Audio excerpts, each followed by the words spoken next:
สวัส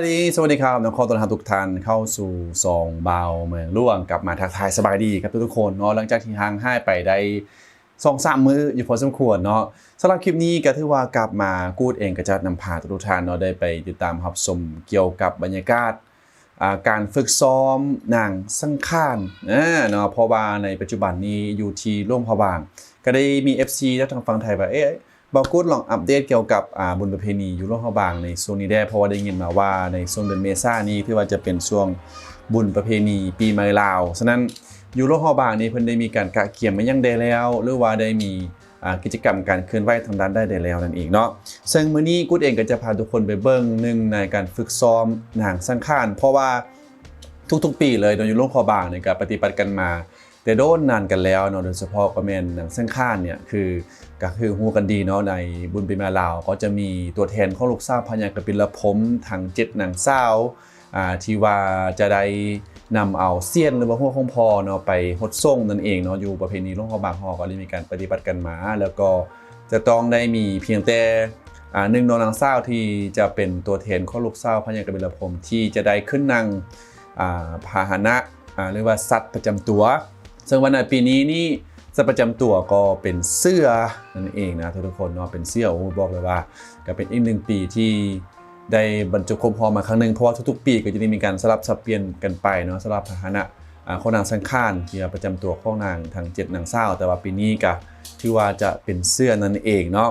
ซึ่งบรรยากาศที่มีการฝึกซ้อมนี้กันแม่เขาว่าเพิ่นได้มีการจัดการฝึกนี้อยู่ที่สโมสรนครหลวงพระบางซึ่งว่าเป็นหนึ่งในสถานที่ที่ว่ามีความใหญ่แล้วก็กว้างขวางอยู่พอสมควรเนาะแล้วก็บรรดาน้องนางสาวที่เข้าประกวดในครั้งนี้ก็มีนำกันอยู่ทั้งหมด30น้องนางสาวนั่นเองซึ่งว่าเป็นการคัดเลือกมา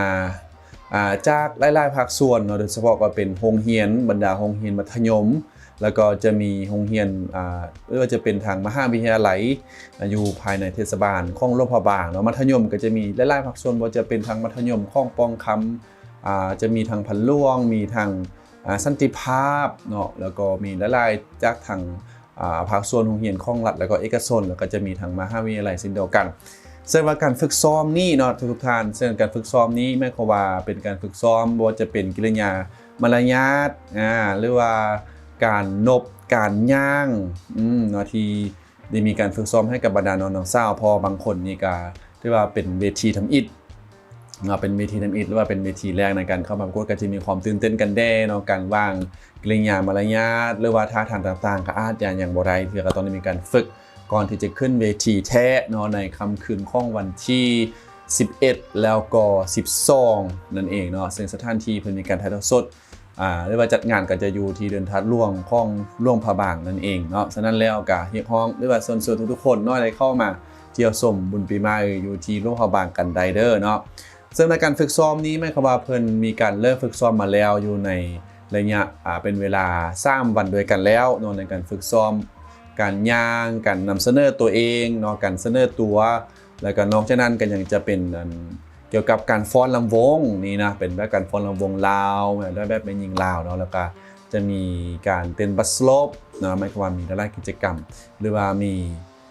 หลายๆอย่างที่ว่าให้บรรดาน้องนางสาวที่เข้าประกวดในครั้งนี้นี่ได้เป็นการเปิดประสบการณ์ใหม่ในการขึ้นเวทีการประกวดนางสังขารอยู่ที่หลวงพระบางซึ่งบรรดาน้องนางสาวที่เข้ามาแข่งขันหรือประกวดในครั้งนี้ก็ถือว่ามีแต่ผู้งามๆนะทุกคนเนาะอันนี้ก็เป็นสไตล์สาวลาวสาวแบบหลวงพระบางแต่ละคงเคแต่ละแขวงอยู่ในสปปลาวเฮาก็ความเป็นเอกลักษณ์ว่าจะเป็นใบหน้าใบตาต่างๆจังซี่ก็จะมีความแตกต่างกันเนาะฉะนั้นแล้วหลวงพระบางเขาก็เป็นอีกธีมสิ่งนึงที่ว่าเป็นอีกธีมนึงกิจกรรมนึงเนาะที่สร้างความโดดเด่นให้กับบุญประเพณีก็คือบุญปีใหม่ลาวอยู่ที่หลวงพระบางนางสังขารนี่ก็ถือว่าเป็นอีกธีมสิ่งนึงที่หลายๆคนก็ตั้งหน้าตั้งตารอท่าเบิ่งเนาะเพราะว่าภายหลังกันประกวดแล้วจังซี่นะเนาะก็จะได้เข้าสู่มือเฮโบเนาะในการเฮโบนั้นแม้ว่าก็จะมีขบวนของเนี่ยสังขารอยู่เช่นเดียวกันเนาะฉะนั้นแล้วก็หลายคนก็จะรอท่าเบิ่งก็จะเป็นอยู่ในวันที่สำหรับปีนี้ก็จะอยู่ในวันที่14นะ14 15นั่นเองเนาะ2 วัน14ก็จะเป็นการเฮตั้งแต่วัดธาตุน้อยไปที่วัดสิงห์ทองแล้วก็15ก็จะเป็นการแห่จากวัดสิงห์ทองมาที่วัดธาตุน้อย ฉะนั้นแล้วก็ข้อเชิญชวนทุกท่านบ่ว่าจะเป็น FC จากทางฝั่งไทยหรือว่าจะเป็นคนลาวเฮาเองเนาะที่อยู่ต่างแขวงหรือเป็นคนลาวเฮาที่อยู่ต่างประเทศที่กำลังติดตามรับชมปัจจุบันนี้ก็อย่าลืมที่จะมาเที่ยวชมอยู่ที่หลวงพระบางซึ่งกิจกรรมก็จะมีการเริ่มต้นสตาร์ทแท้ๆเนาะก็จะอยู่ในวันที่10ได้นะทุกท่านประมาณวันที่10ที่จะเริ่มมีกิจกรรมบ่ว่าจะเป็นการลงตลาดบ่ว่าจะเป็นการลงเพิ่นว่าตลาดอยู่ที่เดินทางหลวงเนาะแล้วก็วันที่11ประมาณวันที่11 12ก็จะมีการลาดแบบมวลชนแล้วก็ลงตบพระธาตุทราย13ก็จะมีสร้างเฮียงเกยนะทุกท่านเนาะ14ก็ถือว่าจะเป็นมือเฮบอลเนาะแล้วก็15ก็เช่นเดียวกันฉะนั้นกิจกรรมก็จะสิ้นสุดอยู่ที่15สำหรับในการดิ้นบุญปีใหม่ในการรดน้ำสิซั่นเนาะแต่วันที่16 17นี่ก็จะเป็นการเริ่มอาราธนาอัญเชิญพระบางลงฮดส่งเนาะจากห้อพระบางลงมาที่วัดใหม่สุวรรณภูมิารามสำหรับท่านใดที่ว่าต้องการที่จะมาฮดส่งพระบางเพื่อเป็นสิริมงคลกับเซินเดอร์เนาะโดยบ่ในช่วงบุญปีใหม่ลาวจังซี่เนาะกิจกรรมก็ถือว่าเต็มอิ่มกันเลยกับประมาณ10วันด้วยกันนะทุกคนเนาะที่ได้มีการจัดกิจกรรมบุญกุศลกันปีใหม่ลาวอยู่ที่หลวงพระบางนั่นเองเนาะซึ่งวันนี้ก็เองก็ได้นำพาบรรยากาศเนาะเกี่ยวกับการฝึกซ้อมนะทุกท่านสำหรับ FC อยู่ที่ทางฝั่งไทยอยู่ที่ประเทศไทยก็บางท่านก็อาจจะยังบ่ทันได้เห็นเบื้องลึกเบื้องล่างเลยว่าหลวงพระบางนี่ได้มีการจัดบุญประเพณีปีใหม่ลาวแบบใดมีการกะเขียนแบบได้กันแด่มีกิจกรรมยังแด่โดยเฉพาะการประกวดนางสังฆานนี่เนาะแต่ถ้าจะเป็นฝั่งไทยก็จะเรียกว่าเป็นนางสงกรานต์หรือเปล่านะครับผมแต่ว่าหลวงพระบางเขาจะเป็นนางสังฆานนั่นเองเนาะก็ฉะนั้นแล้วก็หมายความว่ามีการฝึกซ้อมการย่างนะเขาจะเห็นการฟ้อนลำวงโดยความอ่อนซอยกิริยามารยาทต่างๆน้องๆที่เข้ามาประกวดนี่ก็ส่วนใหญ่ก็มีอายุเนาะอยู่ประมาณ16 17 18 19ประมาณนี้แต่ส่วนใหญ่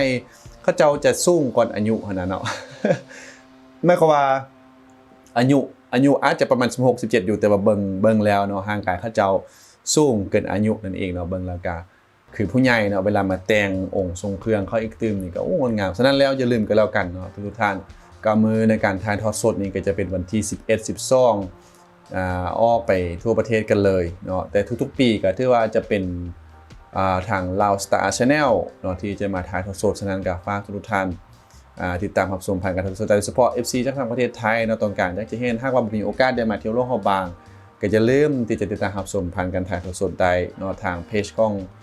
ปีนี้น่าจะเป็น Lao Star Channel นั่นเองนะทุกคนก็ฝากติดตามกันแล้วกันเด้อบางทีดีนั้นอาจจะเห็นกู๊ดอยู่ใน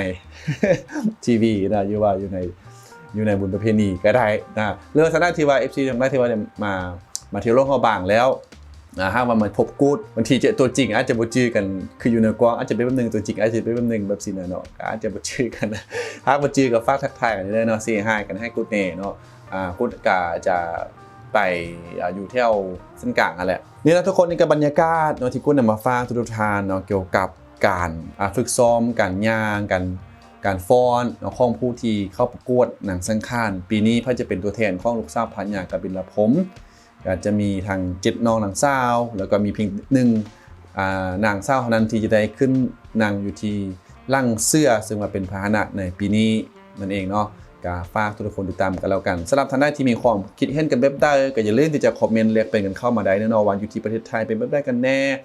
สงกรานต์ปีนี้จัดใหญ่จัดเต็มบ่หรือว่าเป็นลักษณะแบบใดก็ฝากคอมเมนต์มาบอกให้กูได้ฮู้เด้อเนาะสำหรับมื้อนี้ก็เองก็ต้องขอลาไปก่อนเนาะสบายดีสวัสดีครับ